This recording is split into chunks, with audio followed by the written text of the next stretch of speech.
So, hello friends, I am Neeraj. In this session, we'll be talking about struct functions. So, in previous few sessions, we have seen what a struct is and what we can do with a struct. So, we will not go that much of deep into that. So, rather we will focus only on the struct functions. And believe me, struct functions are very powerful, and since Go is not an object-oriented programming language, so using a struct and a struct functions, so we can achieve almost all the goals and flexibility of what object-oriented programming language provides with the classes and objects. So these struct functions are that much of powerful. Okay, so we will create a struct first. So we are going to create a struct of a person type.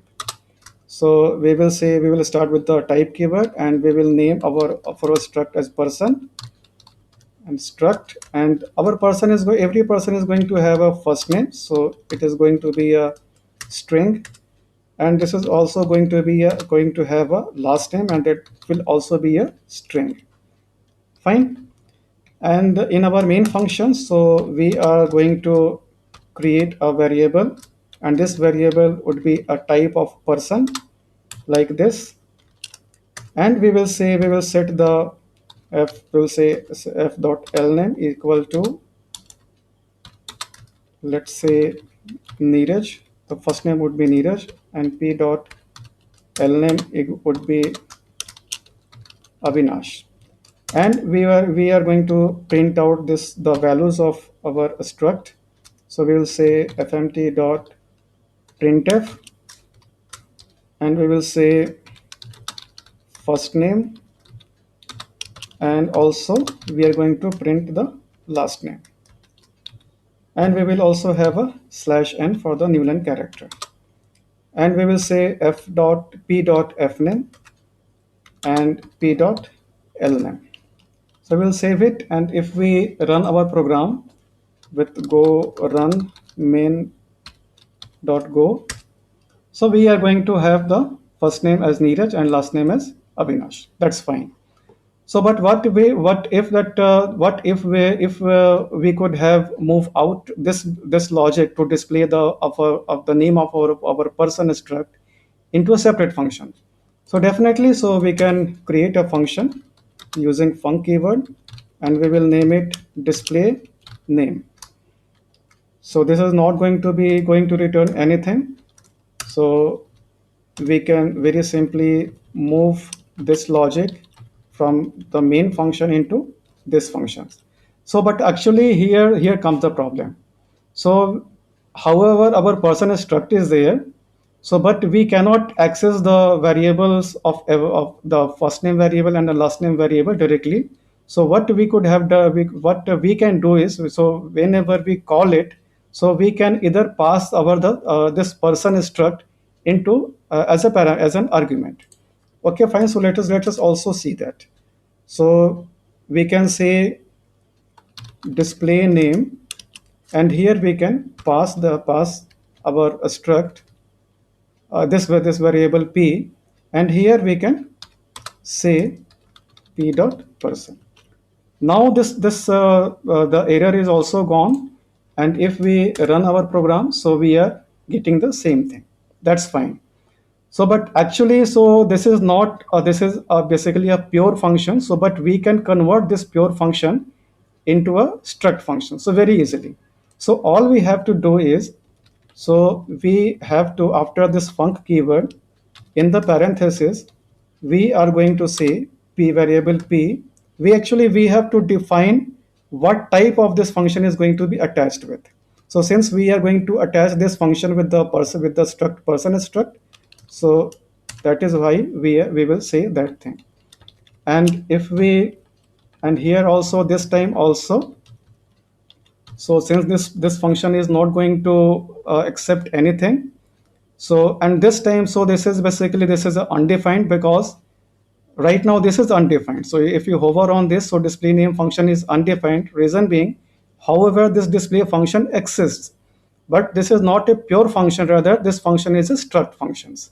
So struct functions we cannot call directly, rather if we try to call it directly, so we will get a get an error. So undefined display name. So calling of a struct function is very easy. Just like we access the individual elements of an struct, so we can very simply say p dot display name, and we will get rid of this. So right now, if we run our program, so we are going to get the same thing. We are going to we can access the of our first name and the last name of our this struct. So here actually try to understand what is happening here. So here actually we created a person type and we initialize that into a variable p. Here we are setting the variables, individual variables of first name and last name appropriately. And here we are calling the display function of the person struct of this actually here with this line. Actually we converted this display name function from a normal function to a struct function. So right now, when we call this function in this way, p dot display name, so actually, so this way, so this actually this p knows each and every stuff that what the f name is and l name is, and whenever we call it, so internally actually with the calling of this one, so this basically this variable p is going to be inside this display function, and that is why using this p variable p, we can access the first name and the last name appropriately. Okay, so think of it that way, think of it in this way, like passing this p like this. But actually, since this is a struct function, so we don't need to pass it explicitly. Rather, compiler does this for us.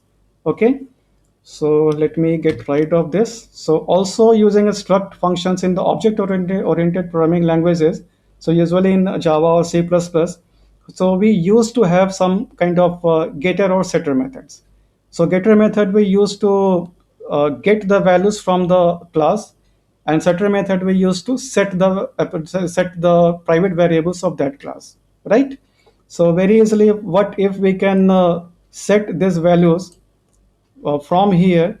So if there is any ways, so we can move this business logic into a setter into inside a setter function. So very easily we can do that. So let me write the function here.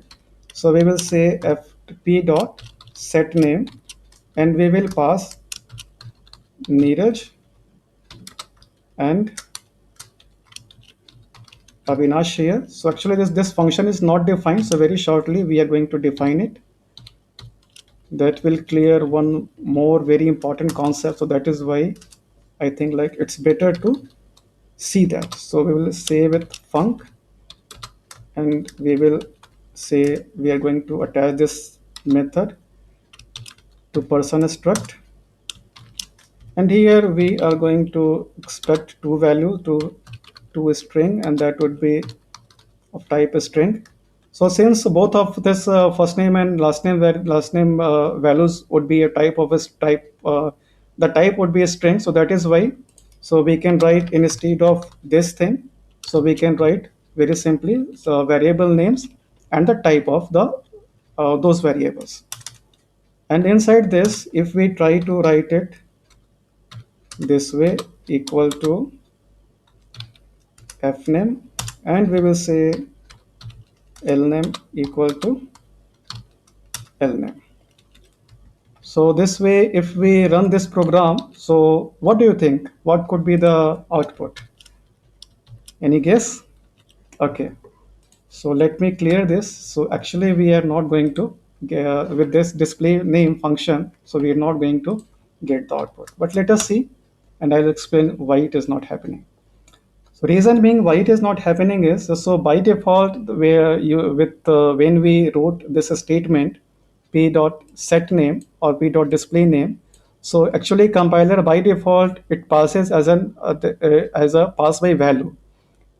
So since this has been passed as a value, so actually a copy has been made into when we call this set name. So a copy has been made, and this and a copy of this p variable p was passed into here, and it was set here something like this. And since this is not returning anything, so after this function body, so there is no reference of this whatever had happened inside this function. So that is why this display name function, this doesn't know anything about what has taken place inside this set name method. Okay. So in order to fix that, so that would be very easy actually. So we have to convert this set name function from a normal value to a pointer variable. So just asterisk, and the moment our compiler sees that, okay, so this set name function is a of type is basically a struct function of type person, but this person is going to expect a is going to expect that this struct this person should be passed as a reference and not as a value. So let us see what happens if we try to run our program again. So this time we are going to get our first name as Neeraj and last name as Avinash. Reason being that whenever compiler sees that this asterisk person, so it knows that, so it has to pass this P, this person is struct, as a reference as a of the address actually. So since we are already having the address of this actual P inside our memory, so that is why with this statement, so we actually wrote at the address in the memory, and since this has been written on the actual address of this P, that is of wherever in the memory wherever this P is going to reside. So since we know the address of this memory block, so we are actually writing it here, and this is why after even after this function body, so whenever we call this p dot display name, so inside this display name function also, so we were able to get the actual value that was set inside the set name function.